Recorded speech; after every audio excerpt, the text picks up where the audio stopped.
जितेंद्र, साफ तौर पर यह दिखाने की कोशिश है कि मैं डरा नहीं हूं।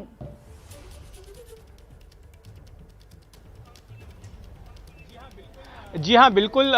जो मुस्कुराहट नवाब मलिक की हमने तस्वीर में देखी, वो यही बात कह रही है कि वे डरे नहीं हैं। और मैं बात बता दूं आपको कि जब उनको यहां से ले जाया जा रहा था गिरफ्तार करके पीएमएलए कोर्ट की तरफ, तब मेरी उनसे छोटी सी बात हुई थी। तो उन्होंने मुझसे यही कहा था कि मैं डरूंगा नहीं, मैं लड़ता रहूंगा, मैं हार नहीं मानूंगा। और यही संदेश जो है अपनी मुस्कुराहट के जरिए दे रहे थे। अच्छा, मैं एक और बात यहां पर रूबिका आपसे कहना चाहता हूं। देवेंद्र फडणवीस जो है अभी पीसी में दाऊद इब्राहिम का नाम ले रहे थे, तो एक बात ने मुझे क्लिक किया कि अब से 30 साल पहले भी महाराष्ट्र की राजनीति में दाऊद इब्राहिम का नाम रेलेवेंट था और 30 साल बाद भी महाराष्ट्र की राजनीति में दाऊद छाया हुआ है।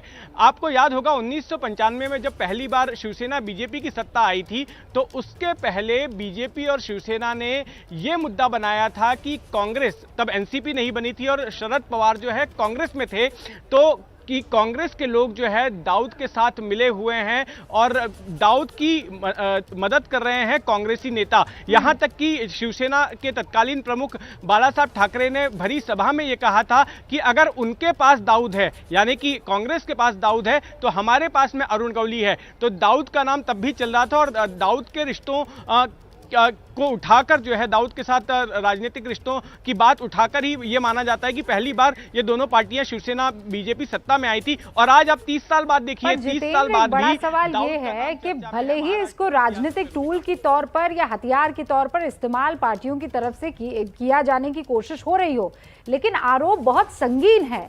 आरोप देश के दुश्मन से मेलजोल के लग रहे हैं, देश के दुश्मन के रिश्तेदारों से जमीन लेन देन के लग रहे हैं, उस शख्स से जमीन खरीदने के लग रहे हैं जो बॉम्ब ब्लास्ट में आरोपी था, दोषी हुआ, उसके बाद उसने सजा काटी। और इसीलिए ये मामला बहुत गंभीर और संवेदनशील दोनों लिहाज से हो जाता है, राजनीति के लिहाज से भी और सुरक्षा के लिहाज से भी देश की। लेकिन ये सवाल फिर उठने लगेंगे कि जब सबको इस बारे में मालूम था, जब ये सूचना पब्लिक डोमेन में थी, तो फिर इतना वक्त लगा क्यों?